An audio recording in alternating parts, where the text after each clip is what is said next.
Anyway, you can call about anything, 1-866-331-TALK, 1-866-331-TALK. It's Ben in Wheatland. Hey, Ben. Hey, I wanted to pose a query to you guys. Oh, good. I like your queries. They're good. They're thought-provoking. Well, I was wondering if you gentlemen believe that the NSA whistleblower should be receiving the same treatment as, say, Bradley Manning. They both revealed top-secret classified information, stuff they weren't supposed to tell other people. They both broke their oaths and their contracts, but one does interviews with reporters and the other one is kept in solitary confinement.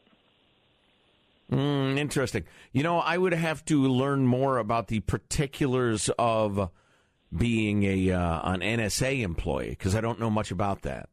I mean, because at some point, Ben, and I think you of all people would agree with this, if you understand that the rules are XYZ and the sanction for, violating those rules is ABC, then that's part of being a protester is you take that, right?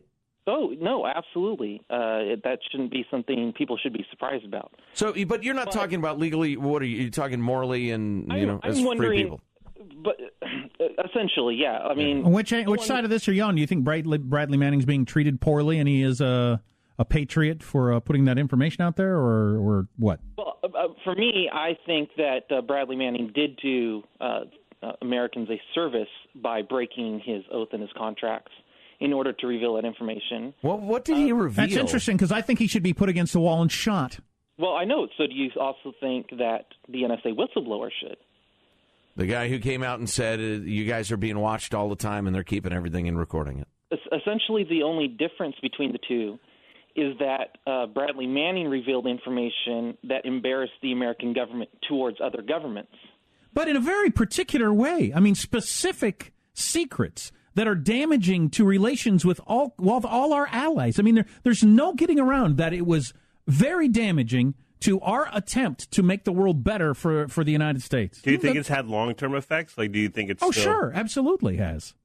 But you don't think that the NSA whistleblower has done huge damage to the American government? I think he told us something we already knew, actually. But... Ben, I'd say it is a good question, but I think there's an answer to it. Number one, the Bradley Manning thing. There are specific answers. Specifically, endangered agents made it clear that we could not be trusted. Now, I know you're like super down the non-interventionist road more than I am, so I have a feeling that's the problem here.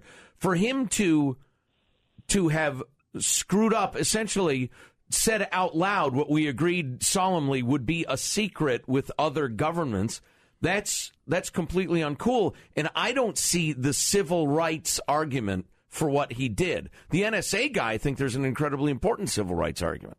To be certain, he did reveal stuff that we promised to, or the American government promised to keep secret, but he also revealed things that the American government was lying about, specific numbers, saying we had killed X number of people, when they in reality knew we had killed twice that many. Yeah.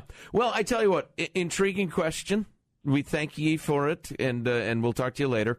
One thing I do wonder is if part of the punishment for Bradley Manning is because it's so embarrassing that such a low-level guy could get access to all these diplomatic cables that could cause this sort of problem. Yeah. And how is that even possible? And was able to go in and pretend he's listening to Lady Gaga on his Walkman or whatever, his iPod, and secretly was downloading onto a DVD and walking out with specific secret conversations between Hillary Clinton and the Saudi prince. Exactly. It's amazing. As a dope who could barely hang on in the military because he was such a dope.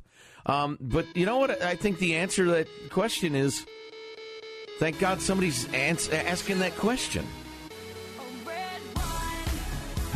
What are legitimate government secrets and what are not?